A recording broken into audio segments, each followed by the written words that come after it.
नमस्कार, आप देख रहे हैं मिस्टर डे। मैं हूं आपके साथ प्रिया बाजपेयी। चाहे महिला हो या पुरुष, सबको गोरा दिखना सबसे ज्यादा लगता है कि सबसे ज्यादा लोग गोरे हो जाएं। और भारत में गोरे रंग को लेकर लोगों की जो दीवानगी है वो दिन पे दिन बढ़ती जा रही है। अगर हम सांवले हैं तो लगता है कि यार हम सांवले हैं, हम गोरे क्यों नहीं है, हमारे आसपास के लोग जो हैं वो गोरे हैं, हमें लोग इंफीरियर तरीके से देखेंगे, हमारी समाज में कोई इज्जत नहीं होगी, हमें अच्छी नौकरी नहीं मिलेगी, हमें अच्छा लाइफस्टाइल नहीं मिलेगा। तो इस पर आज हम बात करेंगे कि जिनके अंदर ये इंफीरियर कॉम्प्लेक्स है कि वो गोरे कैसे हो, जिनकी स्किन पूरी तरीके से व्हाइट होती है, उसका क्या कोई ट्रीटमेंट है या कोई रेमेडीज है घर की या डॉक्टर द्वारा कोई ट्रीटमेंट है, अगर आप करवाते हैं तो किस तरीके से आपकी जो स्किन है उस पर फर्क पड़ेगा। इस पर हम बात करेंगे डॉक्टर सपिका जायसवाल से। मैम नमस्ते, कैसी हैं आप? मैं बहुत खुश हूँ, ठीक हूँ। मैम, गोरा रंग सबसे ज्यादा जो लोग होते हैं वो गोरे रंग को लेते हैं, स्पेशली खासतौर पे जब हम कॉलेज लाइफ में होते हैं, हमारे अंदर हमारा जो कलर होता है वो कहीं ना कहीं सांवला होता है। तो क्या उसका कोई ट्रीटमेंट है या होम रेमेडी है जिससे हम अपने कॉम्प्लेक्शन को फेयर कर सकें?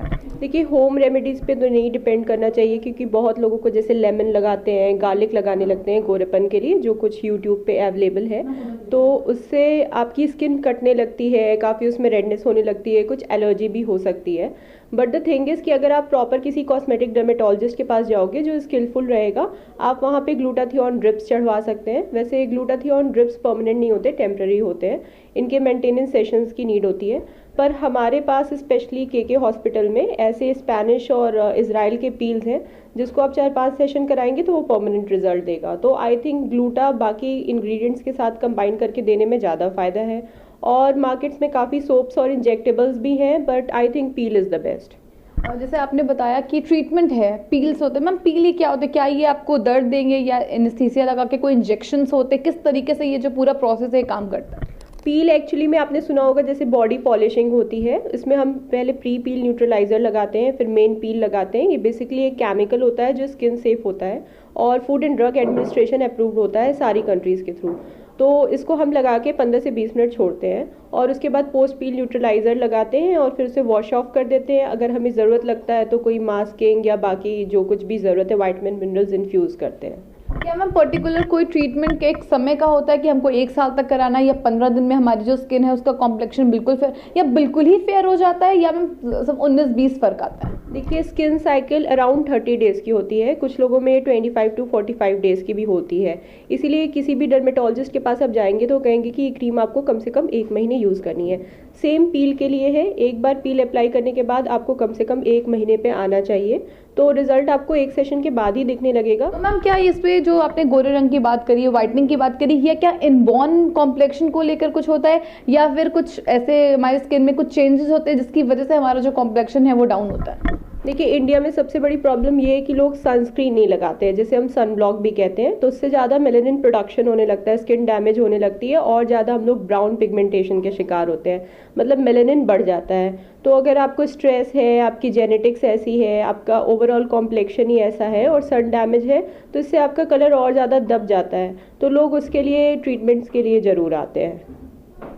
स्किन वाइटनिंग में सबसे बड़ा सवाल मैम ये होता है कि अगर हम स्किन वाइटनिंग करा ले, क्या वो लाइफ लॉन्ग रहेगा, क्या हमें महीने में, साल में एक बार जाके डर्मेटोलॉजिस्ट से उसको कंसर्न करना पड़ेगा? अगर आप ग्लूटा ड्रिप, आईवी या इंजेक्शन ऐसा कुछ ट्रीटमेंट लेते हैं, उसके लिए आपको टेम्प्रेरी इफेक्ट ही आएगा, वो आपको साल में एक बार टॉपअप जरूर कराना पड़ेगा।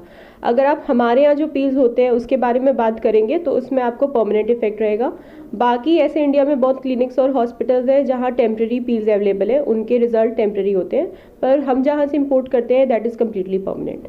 मैम, जैसे स्किन, कुछ लोगों को सफ़ेद दाग होते हैं, ठीक, तो सफ़ेद दाग भी क्या हमारे स्किन वाइटनिंग का ही पार्ट है या वो एक तरीके की समस्या है? विटिलिगो या सफ़ेद दाग एक बीमारी है, इसमें मेलानिन ऊपर से उड़ जाता है, तो अंदर हमारे ऑर्गन्स में उतना डैमेज नहीं होता है, पर क्योंकि ये टैबू टॉपिक है इंडिया में, तो इसमें दुबई और यूएसए से पिगमेंट्स आते हैं, उसको हम आपके स्किन शेड से मैच करके भर देते हैं, तो ये लाइफ लॉन्ग रहता है अगर आपका विटिलिगो स्टेबल है तो। मैम, अगर जैसे आपने बोला कि स्किन वाइटनिंग के लिए हमें एक बार 6 महीने में, 1 महीने में डॉक्टर के पास जाना पड़ता है क्योंकि हमारी 30 दिन की चेन होती है, क्या इसके कोई साइड इफेक्ट्स है या कोई एज भी है जिस पर हम ये ट्रीटमेंट ले सकते हैं? वैसे 18+ बहुत बेटर है, क्योंकि आपकी स्किन काफ़ी स्टेबल हो जाती है उसके बाद, और स्किन मतलब जैसे जैसे आप एज करते हैं वैसे वैसे एज करती है, तो इट्स बेटर कि आप 18+ के बाद अपने सेशंस लें। उसके पहले भी लिया जा सकता है, उसका कोई साइड इफ़ेक्ट नहीं है। और बाकी जो आप कह रहे हो कि डॉक्टर के पास जाना रहता है, तो आप जो भी प्रोडक्ट्स देखो, इवन लेज़र पील या कुछ भी आप देखो, उस पर FDA का मार्क जरूर होना चाहिए, फूड एंड ड्रग एडमिनिस्ट्रेशन पास होना चाहिए। और अगर एशियन कंट्री से है तो उस पर CE अप्रूवल जरूर होना चाहिए, मतलब ये आपके लिए सेफ है। तो मैम इसको ट्रीटमेंट को करने से पहले क्या आप लोग डर्मेटोलॉजिस्ट कुछ स्टेप्स भी बताते हैं इसको हमें फॉलो करना होता है, या जाके सीधे हमको पेमेंट ये ट्रीटमेंट करवाना होता है?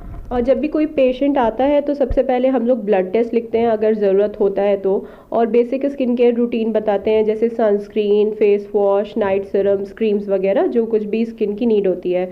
जब स्किन को प्रॉपर सप्लीमेंटेशन मिल जाता है बाय वाइटामिन एंड मिनरल्स, उसके बाद हम लोग मेन ट्रीटमेंट करते हैं। क्या साइड इफेक्ट्स भी है मैम इसके? कोई अगर बात करें साइड इफेक्ट्स, क्या स्किन पर कोई साइड इफेक्ट हो सकता है इससे? हमारे पास जो भी प्रोडक्ट्स हैं वो सारे FDA और CE अप्रूव्ड हैं, तो उसके कोई साइड इफ़ेक्ट नहीं है। पर अगर आप ऐसे सेंटर में करा रहे हैं जिसमें आपको कुछ नहीं पता कि लेज़र कहाँ का है और आप जो प्रोडक्ट्स लगा रहे हो उस पर क्या मार्किंग है, तो उसके प्रॉपर साइड इफ़ेक्ट हो सकते हैं।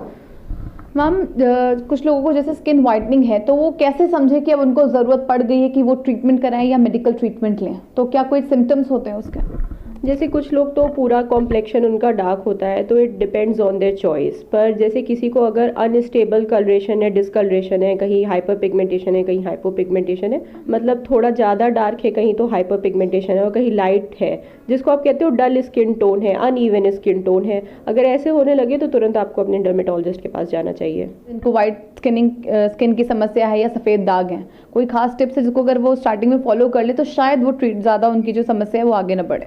देखिए, सनस्क्रीन इज़ अ मस्ट। कोई भी डर्मा की प्रॉब्लम हो उसमें सनस्क्रीन जरूर लगाना चाहिए, तो उससे UV रेज ब्लॉक हो जाते हैं और आपकी प्रॉब्लम ज़्यादा नहीं बढ़ती है। और नाइट मॉइस्चराइजेशन या डे मॉइस्चराइजेशन, जैसे भी आपकी स्किन है बहुत ज़्यादा ड्राई है तो उस पर आपको जरूर ध्यान देना चाहिए। तो आपने देखा, ये थी हमारे साथ डॉक्टर सपिका जायसवाल, जिन्होंने साफ तौर पर बताया अगर आपको स्किन वाइटनिंग की समस्या है तो आप कोशिश करिए, अगर आपको लग रहा है वो समस्या बढ़ रही है तो स्किन रूटीन को ज़रूर फॉलो करिए और उसके बाद डॉक्टर को ज़रूर कंसल्ट करिए, अच्छा खाइए, ताकि आपकी स्किन में किसी भी तरीके की कोई समस्या ना हो पाए। वीडियो जर्नलिस्ट अंकित यादव के साथ मैं प्रिया बाजपेयी, MS टुडे, लखनऊ।